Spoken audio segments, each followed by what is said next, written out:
Me diz um lugar onde o anarcocapitalismo foi implantado. Muge o bovino gadoso que nunca estudou nada sobre o tema.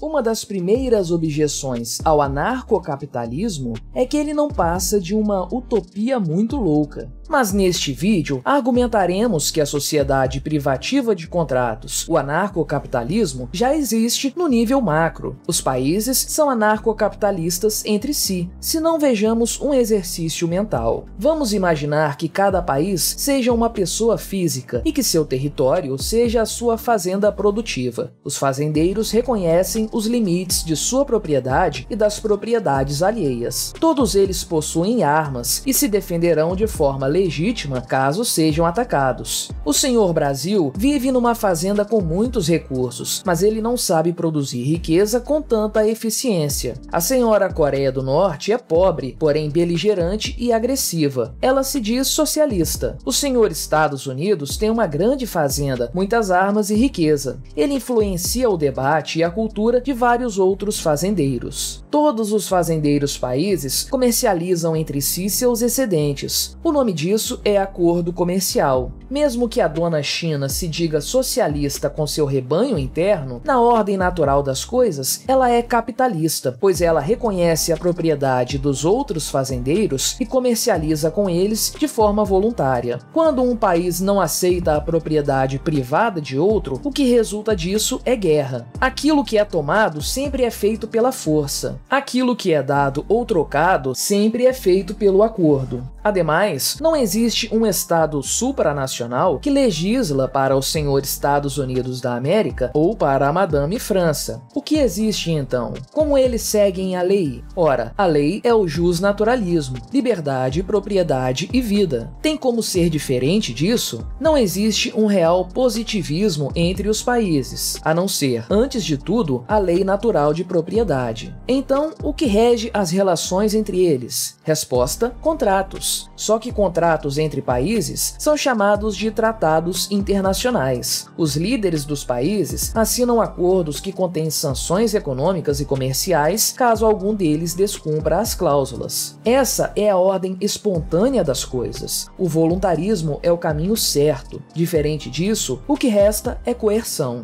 Não existe hierarquia entre os países. A ONU bem que tenta implantar uma organização de nação única, um socialismo global regido por plutocratas não eleitos. Isso nunca dará certo sem que se torne uma tirania. Porém, o que ocorre naturalmente é que dois ou mais países em conflito de interesses aceitam tribunais internacionais feitos por outros países que estão mais neutros na questão. O tribunal decide a causa. Ou seja, tribunais internacionais se tornam a terceira parte entre duas outras partes em conflito. Portanto, não é necessário um Estado supra para reger os demais. Até mesmo as guerras estão sujeitas às análises e vereditos de outros países. E embora os Estados Unidos tenham um vasto poder militar, vale lembrar que nem sempre uma guerra pode ser resolvida com bombas atômicas, porque isso interfere nos interesses dos povos de outras fazendas. Recordemos que, embora tivessem armas de destruição em massa, os Estados Unidos precisaram entrar na selva do fazendão Vietnã, onde lá não foram capazes de vencer o povo que conhecia a floresta como a palma de sua mão.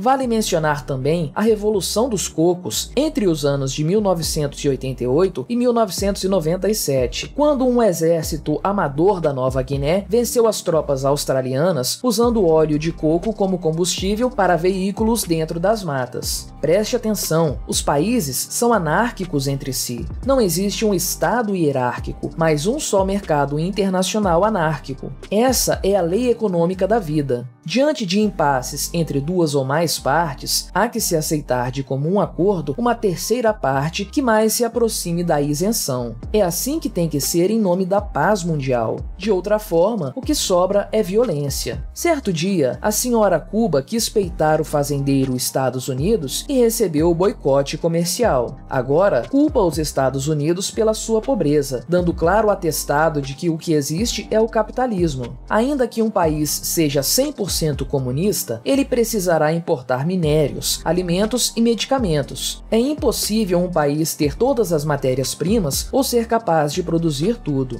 No cerne de tudo estão os indivíduos, os quais querem usufruir de mais qualidade de vida, terem lazer e serem felizes. O comércio entre países é o comércio entre indivíduos. Então, por que temos que aceitar o modelo de milícias mafiosas dominando o gado humano quando as próprias máfias adotam o livre comércio? O mundo é o mercado, mas o Estado são só alguns poucos parasitas. O Estado existe dentro do mercado e não o contrário. Não há Estado sem mercado. Portanto, qualquer tentativa de enxergar o mercado como se fosse uma concessão do Estado não passa de lavagem cerebral. É artificial e não prospera ao exame dos fatos do que ocorre em âmbito internacional. E se uma sociedade de contratos e leis privadas continua soando como um absurdo impossível, vamos comparar a realidade de hoje com a Igreja Católica há 200 anos. Se voltássemos no tempo até aquela época e disséssemos a um cidadão que dentro de 2 séculos a Igreja perderia o poder de influenciar a coroa, que não haveria mais o direito canônico aplicado a todos e que menos da metade da população frequentaria os cultos religiosos, esse sujeito diria que estamos loucos. A Igreja, outrora tão poderosa, transformou-se hoje em uma instituição privada de caridade e espiritualidade. Diga-se de passagem, é a maior instituição de caridade do planeta. E que bom que agora é desse jeito. Se contássemos às pessoas que haveria o fim da escravidão feudal, elas nos diriam ser impossível haver economia sem servos trabalhando na terra. Graças ao mercado, com sua burguesia e revolução industrial, o plebeu saiu do regime de servidão e ingressou na sociedade de mercado. Ah, mas os proletários eram explorados. E no campo, como servos feudais, não eram explorados também? Por que preferiram migrar para a sociedade industrial? O ser humano sempre procurará o local menos ruim. E as indústrias, por pior que fossem no início de tudo, eram melhores do que uma vida de escravidão no campo. Desde então, a sociedade de mercado tem evoluído eticamente na busca pela paz, apesar de os estados mundiais guerrearem e atrapalharem a liberdade. A expectativa de vida aumentou, a pobreza geral diminuiu e, na média, o ser humano trabalha menos horas do que 50 anos atrás. Então veja além. Não se apegue ao Estado tal como uma pessoa do século 17 e 18 se apegava à escravidão.